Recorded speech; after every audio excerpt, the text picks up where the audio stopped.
If you want to be working in my profession, you do not ask to work fewer days. You do not ask to be on TV less. But at least I could still do what I love to do in work and still do what was most important to me, which was to care for my father. I know I'm lucky. This day, we just have some new information on the breaking news story, the mass shooting coming out of El Paso, Texas. I will work from Friday to Sunday, finish at 11 p.m. on Sunday. Monday, I get up, go to the airport, and then arrive in San Francisco, door to door, 10 hours later. And then on Friday morning, I'd get up, fly back to New York, go to work. And that was the way it was in the beginning. Now that he's in assisted care, I don't come back as often. I come back maybe once every 3 weeks or twice every 4 or 5 weeks.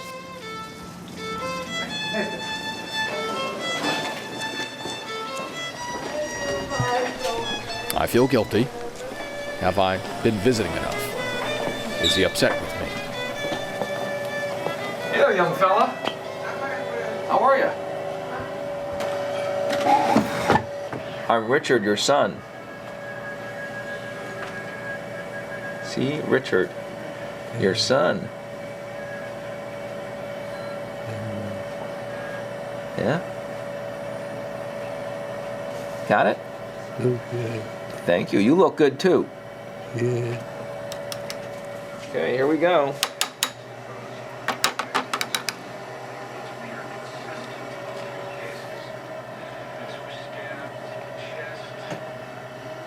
I try to give him comfort.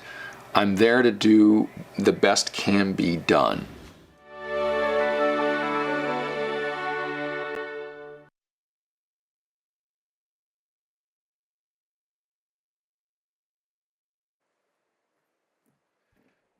Well, good morning, Houston. How are we? I see we're about half a cup of coffee in so far, but that's okay. Good morning. It's always great to be back in Houston, and it is really fantastic to gather for today's Houston Roundtable on Brain Capital. As you saw, that was just a snippet of a documentary that we launched in 2023 that was Oscars qualified and Grammy qualified. We also took it to the White House, and as you know, that's what we're here to do, to get more of the big brains on brains to be heard.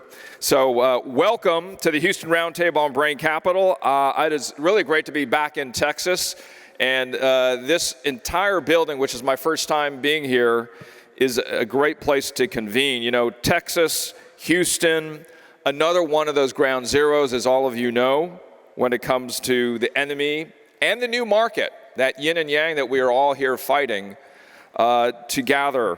And we are here to all engage from different sectors of our society. I am an anchor over at MSC News and MSNBC. I'm also an author and filmmaker. And I'm here not only as a journalist, but as you can probably tell, as a fellow change maker with all of you, hoping we can do something together. And actually knowing that we can do something together today. My father, as you saw from Unconditional and Sky Blossom, the two films that I directed, was somebody that lived with Alzheimer's for 7 years. And after he was diagnosed, I did make that decision to fly from New York to California, change what I call my 8-day-a-week job to 2.5 days a week. And that's when I began to fly from New York to California, 300,000 miles a year. And I know that many of you are flyers here. That's not why I wanted frequent flyer miles.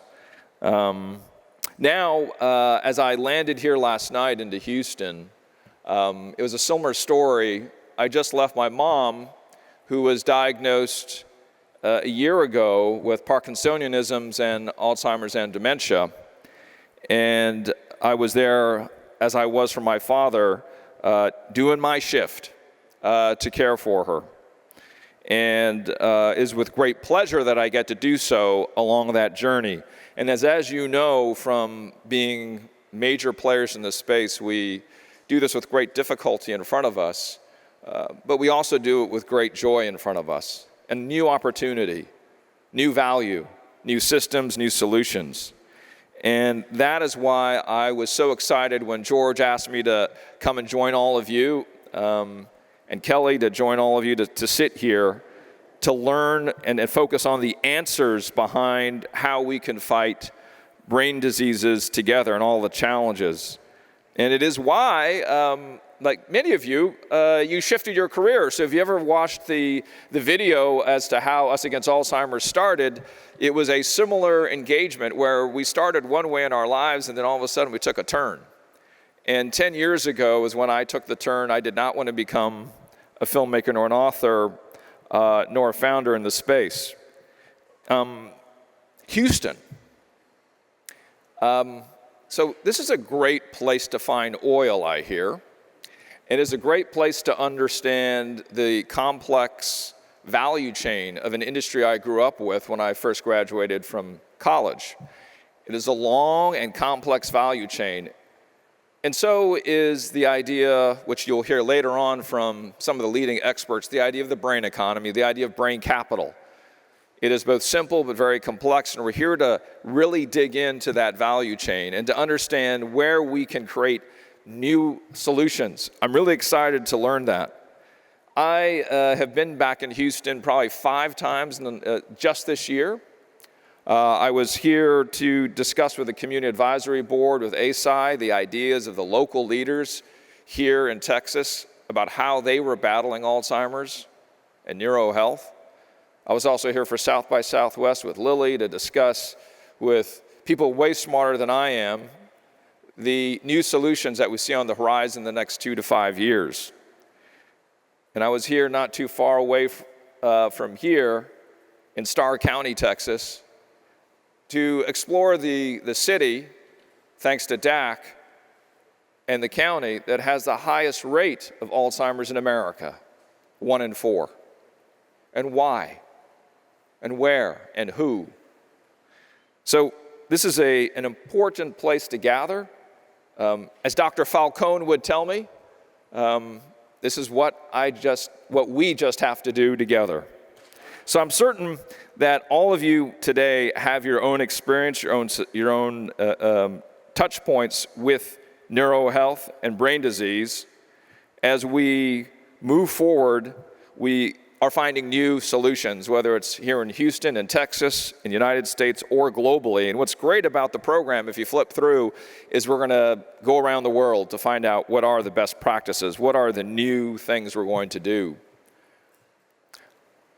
I sat with my mom 2 weeks ago when I was back for one of my caregiving journeys, and I was telling her some of the difficult things and problems that I couldn't figure out. Didn't know the solutions.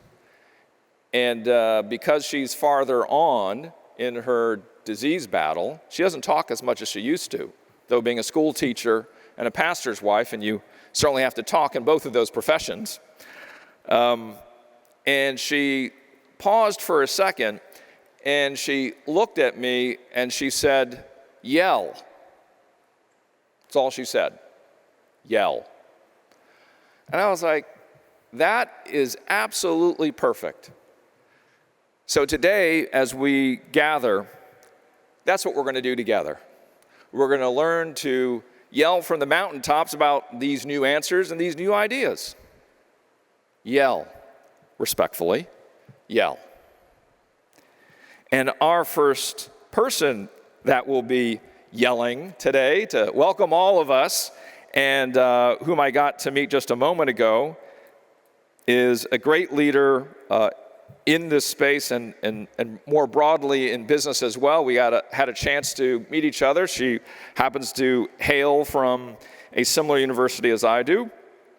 She's a scholar with an extensive background in economics, finance, and university administration. I would like you all to please welcome Dr. Amy Dittmar, the Howard R. Hughes Provost and Executive Vice President for Academic Affairs at Rice University.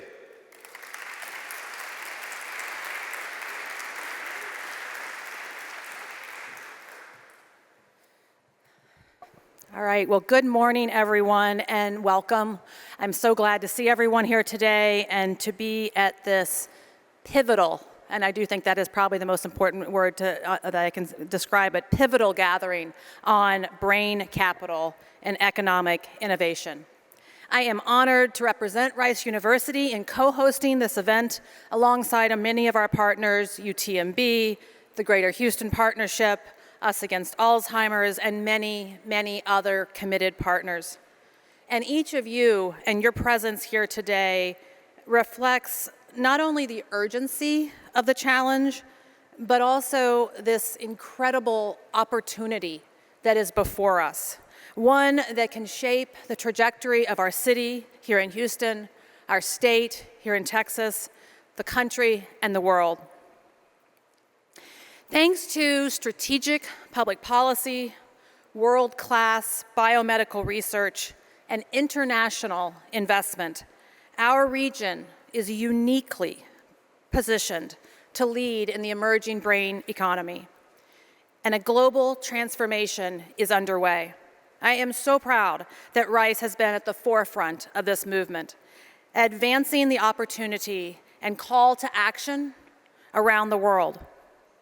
With deep talent, a collaborative research ecosystem, much of which we are seeing right here in this building and what is being developed around us today, and bold leadership.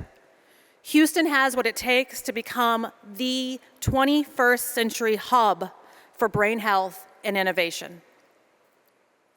Before I jump into, and all of us jump into, a very heady and deep discussion about the many impacts of this disease, as well as the economic and workforce development, which is, of course, my love language as an economist, so I can speak, it is second nature for me to think about and to talk about things that are important in quantitative ways, and so I'm deeply invested in this part of the movement. But I think it's also good for us to pause for a moment, as we just heard from another, and remember that this is really deeply personal to everyone. There is probably not a person in this room that has not been touched in their family, in their friends, and in their life by brain health. And that includes me. My interest and my passion is not just because I am an economist and I know the impact it's going to have on the world and the fact that it is coming together in such a unique way here in Houston, a city I love that I know is going to make such a difference here. It's also because as a young adult, I watched my grandfather slowly slip away from us and then spend a decade not knowing who he was or anyone around him. Then about a year and a half ago, my mom was diagnosed with the same. And in the time that we were doing the care for her and figuring things out, we also learned that she, and likely he, carried the APOE4 gene, which, if you know, means that it's quite likely that others in my family, including myself, could face the same. But we also know, and we got to experience, that there is hope. In 2023, the FDA approved one of the first promising treatments that would not actually treat the symptoms, but would actually slow Alzheimer's. My mom was able to get that treatment within the first couple months after the FDA release. Only about 20% of the people are approved for that, so we felt incredibly fortunate. And it gave us time. It gave us more time with her. People ask me if it helped. You don't know the counterfactual, so it's hard to say. But we had time with her. We had another year and a half before she actually passed away because of a heart problem, or what I like to say is because she was done and she didn't want to die the way her father did. So as we discuss here today, there are so many paths that are beginning to end this disease, that can build brain resilience over time. New technologies, new prevention strategies. The Lancet report, which I'm sure you have all seen, the most updated one, 45% of Alzheimer's prevention is controllable. So eat right and exercise. New discoveries are out there every day, and much of this is happening right here in Houston. It reminds us that there is progress, and the progress is real, and it is possible. It is possible when science and policy and investment align and come together. And while the most important thing that we need to do is to help the people, the families, those impacted, it is also true that in doing this, we help our community, we help our economy. Brain disorders are not just a healthcare issue. They are a 16 trillion global economic threat. As we sit in the world today and we hear so much out of our own nation's capital about the need to save money and to cut funds, sometimes it's investments that can save you the most. But the upside, because the upside of treating this disease, to studying these disorders, to helping brain health is so great. According to McKinsey, investing in brain health and brain capital can unlock $26 million in productivity, innovation, and healthy work years. And it does not take an economist to know that 26 trillion is greater than 16 trillion. And so this is an investment that is worth all of our time, our passion, and our money. In a rapidly aging world shaped by transformative technologies, the human brain, our creativity, our adaptability, our resilience, is our greatest economic asset. AI will be a powerful tool for sure in our world, but it's human brain power that created it, and it is human brain power that will unlock its true potential. One cannot thrive without the other. And at Rice, we are committed. We are committed to advancing brain-positive economy. We are already helping to lead that shift. A few examples. Our neuropolicy program is helping to shape neuroscience-informed policy from local to national levels to have these changes come to fruition. The Neuroengineering Initiative at Rice brings together engineers, clinicians, and researchers to improve the diagnosis, the treatment, and the prevention with things that I, as an economist, often say seem like they're almost science fiction in how they can have the impact.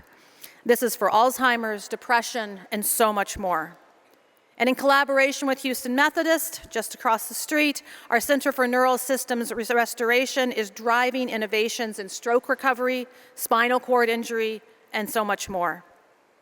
Our Psychological Sciences Department bridges the brain sciences and the human behavior and performance that is such a critical piece of the puzzle to having the impact on the individual and the family and society. And now we are working to bring all of that together at Rice to make plans for a comprehensive brain institute that will consider policy, social science, and social impacts, as well as the science behind the diseases themselves, and accelerate this work. All of this is deeply aligned with Rice's new strategic plan that was just launched this last academic year, Momentous. I won't go through the entire plan. I'm actually getting on a plane after this for Chicago to do just that. But I do want to highlight a few things about it. One of the focuses on it is advancing health innovations. It's about supporting thriving urban communities. And it's about using AI responsibly to shape our future. The brain capital touches each of these pillars, just showing how important this is to not only the city's future, but Rice's as well. And perhaps even more excitingly here in Texas, Texas is on the cusp of making incredibly bold moves on its own. Our legislature passed a bipartisan bill creating the Dementia Prevention and Research Institute of Texas, DPRIT, a $3 billion 10-year investment modeled after the Cancer Prevention and Research Institute, CPRIT, that made Texas a global leader in cancer and oncology. The returns to this investment are so compelling, as the earlier numbers suggested. For every dollar invested in human capital, more than $11 is added to GDP. But the potential goes beyond dementia care. DPRIT can serve as a catalyst, sparking new sector investments, cross-disciplinary collaboration, and momentum for broader brain innovation across Houston, across the nation, and across the world. This is not a done deal. Nothing ever is when you're dealing with the government. So it will take all of us to pull this off, to pull this over the finish line in a ballot referendum in November. And I hope that each of you and all of your friends will get out and support that. This is really Houston's moment, and it is our responsibility, given the knowledge center that we have here, to make this difference. Over the next 2 days, industry leaders, scientists, clinicians, policymakers, together here in this room will map out a bold path forward. This summit builds on the progress made at the World Economic Forum in Davos, where brain capital was elevated to a global agenda. And we are so fortunate to have many of our leaders across the globe here with us today. And now it's our turn. It's our turn to shape the next chapter, to ensure that Houston takes its place at the forefront of the global health and innovation. I want to thank each of you. I want to thank you for being here today. I want to thank you for your passion, for your commitment, both here today at this summit, but in every day that the work that you do. Together, we have the opportunity and we have the responsibility to turn vision into action. So let's get to work.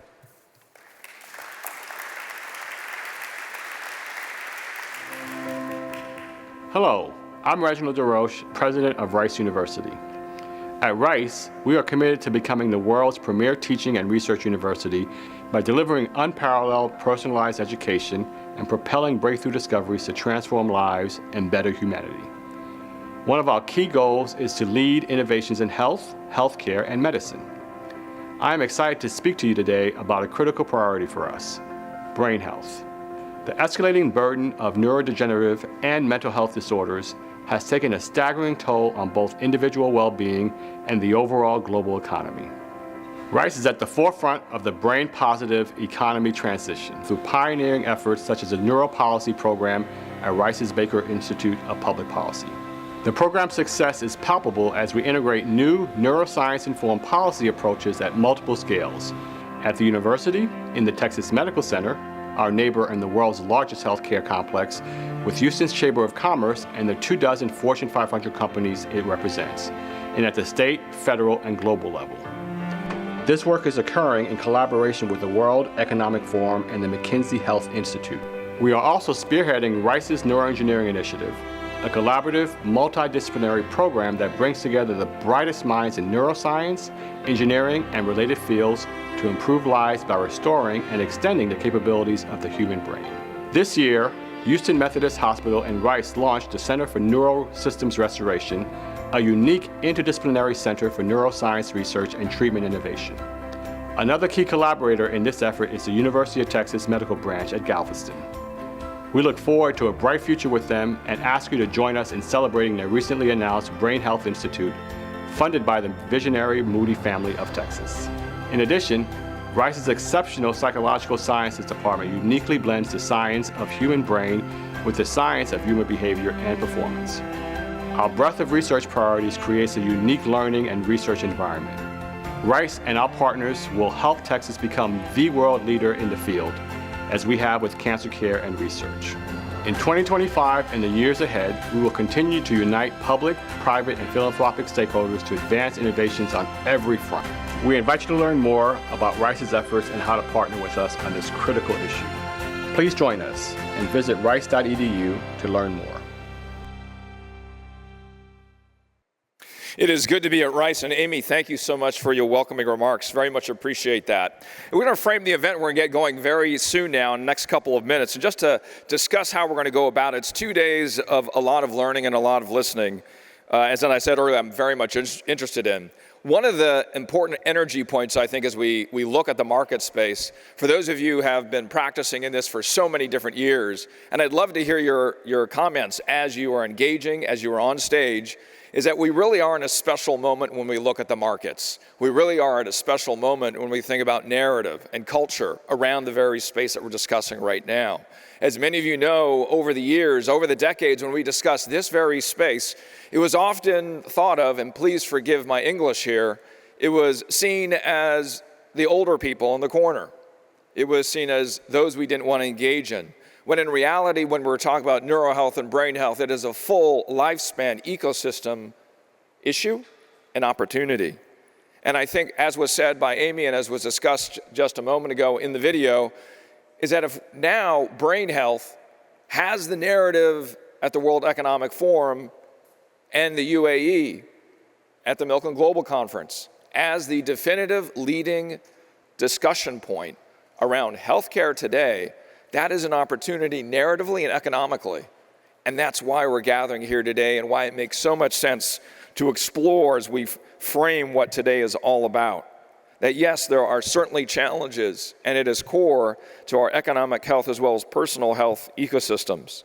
And so this summit brings together both business leaders, investors, policymakers, scientists, to chart a path toward a brain-first economy, to bring it very much forward, because as we know, there's a huge opportunity. So over the next 2 days, we're going to look at investing, not only our energy, but also investing our capital into brain capital, the cognitive, emotional, and social capabilities of our population, what it can mean for the towns that we live in.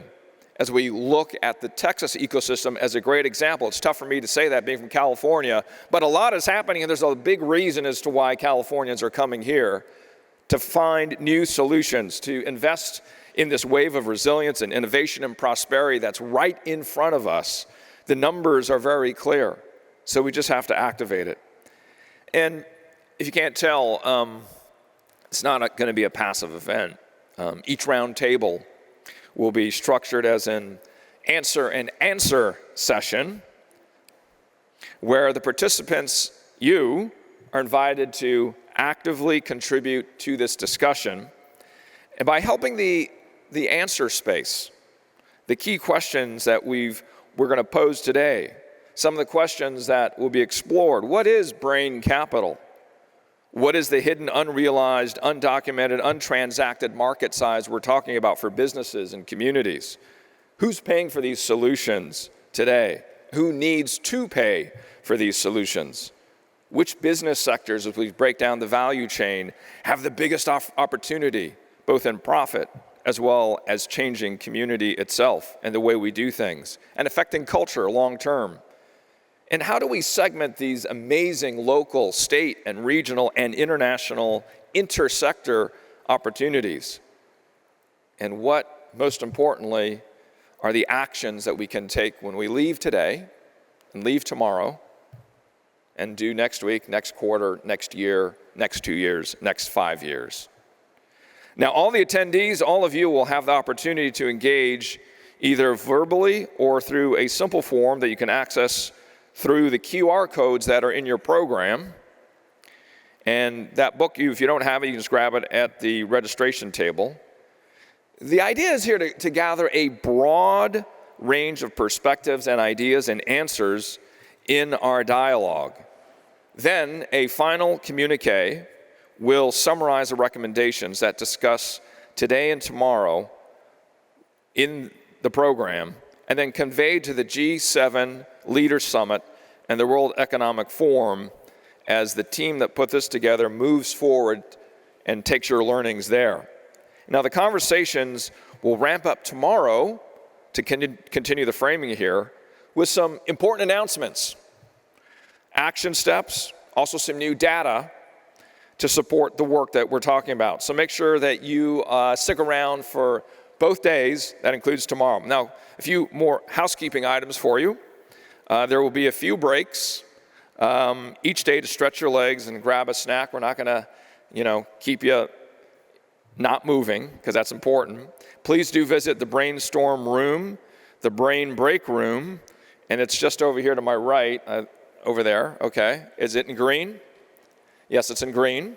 All right.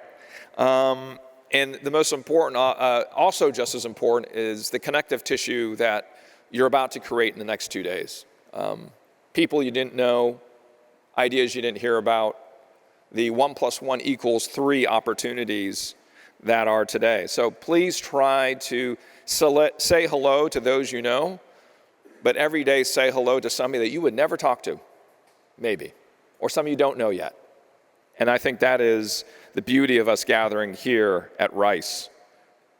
Now, I want to thank the folks, though, from Blue Ash Ventures, HKS, and ARP's Brain Health Action, and others who have also got some information over on that table, so you can check that out, also in the brain room, I believe.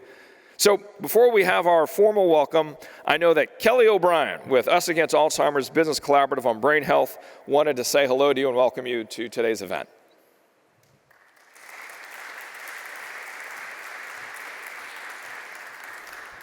Whew, we made it. Hi, everyone. Good morning. I'll be fast, but I'm just going to take a moment of personal privilege to offer some gratitude, because these kinds of things don't come together with one or two people. It takes a village, as you all know. We've done this before. So I just wanted to acknowledge really quickly, but importantly, the staff and planning teams that have helped put this together. Susan, Elizabeth, Aaron, Ann, and LaTanya from Us Against Alzheimer's. Daniela, our fabulous event planner here in Houston. The Finn Partners team, Kristen, Richard, and Nicole. Our thought partners, McKinsey Health Institute, Kana, Erica, and Lucy. Our leadership, of course, George Vradenberg and Russ Paulson, who shared this vision and supported it. One of my favorite things about Us Against Alzheimer's is the us. We like to do things with other people, with other organizations, with people like you. And in this case, we really wouldn't have been able to do any of this without our Houston partners. I learned a lot of the ropes about this town from some colleagues here, people I now consider friends, my Texas kitchen cabinet, Nathan Cook and Joelle Rosendez at Rice, Stephen Reynolds at GHP, Becky Kronick and Lauren Shear at UTMB. Really, really important. Couldn't have happened without them. And while this event was catalyzed by Us Against Alzheimer's Business Collaborative on Brain Health, our founding partners, AARP, ASI, GN Group, and Lilly also made that happen. Much gratitude for their support. And one of the business collaboratives advisors, who many of you know here, is Harris Ayer with Rice. Harris, I'm really grateful to have you as a friend and colleague. I don't know where Harris is. You'll see him in a second. And lately as an ad hoc therapist. There's the TED Talk video that I'm sure many of you have seen about how to start a movement. And basically the gist of it is that in order to start a movement, first somebody has to get up on the hill and dance. And Harris really, got up on that hill and started dancing. But movement can't start until other people join him on the hill. And a lot of the Texas community has really joined Harris on that hill. Harris says he's not a good dancer, but I really don't believe it, because you all are here in part because of his good work. And among them, UTMB, under the leadership of Dr. Reiser, Blue Ash Ventures, Rice University, the team at West Health, Steelcase, Meadows, HKS, our supporters for this event today. So thank you for helping us create a little dance party. Just a few quick notes about the roundtable. I know we will, as Richard said, learn things from each other. I'm sure people will learn new things. But really, everybody's in this room because of your brains, because you have something to contribute. So I hope you really will consider providing your perspective and some of your answers, either through the QR code or as we go through the discussions today. Do weigh in. Those will matter. We are pulling those together. Your voice, will be heard in that way. And the solutions tomorrow are really going to be important. We're going to need all of you to help us move those things forward. So looking forward to that conversation as well. I'm going to leave you here. I'm going to step off and leave you here with a little video that we've begun to work on with the support of Multiplied AI. Grant Fisher and Jez Barbasi have been incredible at pulling some voices together, so we thought we'd give you a sneak peek. It's still a work in progress, but we'll start there, and then we'll begin our conversations. So just wanted to say thank you to everybody. Really appreciate everyone being here. Please stop by and say hello to me if I haven't met you. Look forward to it. Thanks.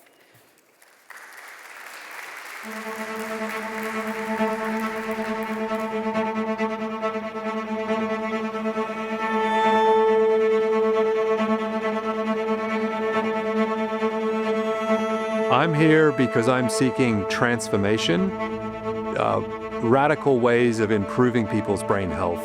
I'm here because I know that there is no silver bullet to the escalating $3.5 trillion cost of brain health disorders. We must have a big, audacious systems change strategy that incorporates public, private, and philanthropic actors. Brain capital is the stored up wealth and power of a person and a society in terms of its ability to produce goods and services.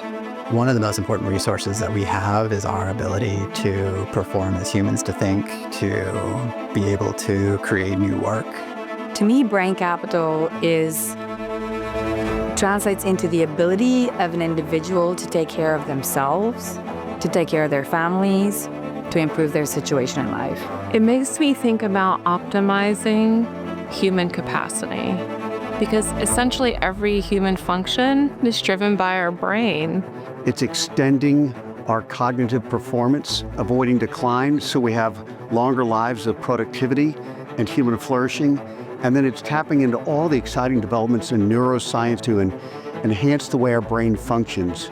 The opportunity is that we also have tools to help not just get us back to baseline, but perhaps help us perform better than we ever have in the past.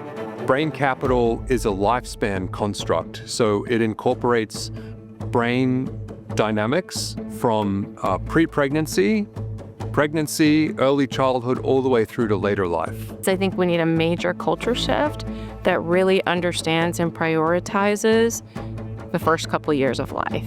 I mean, there is overwhelming literature demonstrating that most of the brain architecture is being formed in those first couple years of life. And we are clear on the things that foster very strong, healthy, positive brain architecture, and we are clear on the things that do not. I suspect that the biggest lever for addressing this is to do it proactively, not reactively. It's important that we move from a brain negative to a brain positive society. A brain positive society is a society that is brain healthy, where mental and neurological issues are prevented and treatment and diagnosis happens quickly and early. I think this is a crisis that's facing us today, and it's a growing crisis, particularly among the youth. I think it connects the idea of brain capital because that is the resource upon which we build our entire society. So we need a solution around bridging the gap between a current system that only is incentivized to generate revenue when there's deficits to a system that is incentivized for optimization and wellness. You begin to think about a positive brain economy as a central driving element of how economies have to work. It's in a company and in a country's own best interest to develop the brain capital of their population as fast as they can and invest as much as they can into it right now. Because when you think about our attributes, we're really poised in Houston to become the global leader in the brain economy. I think the path forward for Houston is analogous to what we've done with energy transition. This is a unique window the Texas legislature is about to pass and provide $3 billion of funding behind the brain economy. You have some of the most significant health systems in the world here and how to deliver new innovations. Not just to solve brain disorders, as important as that is, but to actually feed business with the enhancement techniques to build from brain health to brain capital. Partners are essential in the advancement of the brain economy. One great partner is Us Against Alzheimer's and the Davos Alzheimer's Collaborative. Both of these organizations have been essential to the success of the brain economy movement to date and to the success of the future strategy. So now is the time, I think, when we ought to come together for a number of different reasons. One is we have a vision that's emerging here, and it's a compelling vision about a brain economy and Houston's leadership in the brain economy. We have all the resources, all the capabilities in Houston. We can combine them behind that vision. We can aggregate them up, and we can make their efforts fruitful. Really reorganizing our society to understand that the real asset is us, is each other.